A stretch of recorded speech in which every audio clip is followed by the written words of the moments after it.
गुजरावाला के रहने वाले हैं। हम गलत बस में आके फैसलाबाद आ गए हैं, तो हमें यहाँ पे मदीहा मिले। उन्होंने हमारी बहुत मदद की, हमें यहाँ लेके आए, हमें खाना वाना खिलाया, अच्छे कमरे में बिठाया और हमारे घर वालों को अब कॉल मिलाई है, तो अब हम उनके साथ जा रहे हैं। हम आप मदीहा का बहुत शुक्रगुजार हैं। बेटा मेरा नाम शगुफ्ता बेटे गलत बस बह के आ गई ने अगो लेडीज़ पुलिस जी उन्होंने हिफाजत करेंगे रात बड़ी अच्छे हिफाजत उन्हें की गई, तो फिर इन्हें सानू फोन किया, असीं फिर इधर आ गए मां। तो मेहरबानी तुहाडे शुक्रिया, फिर तुसीं साडा काम खत्म हो जाए, असीं बच्चियां लैके टुर जाइए।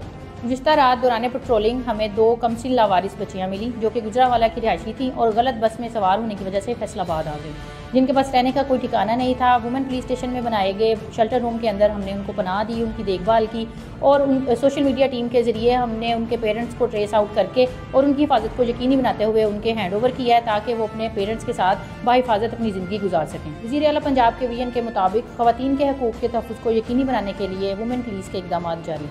ख़वातीन के हकूक़ का तहफ़्फ़ुज़ फैसलाबाद पुलिस की अवलीन तरजीह है।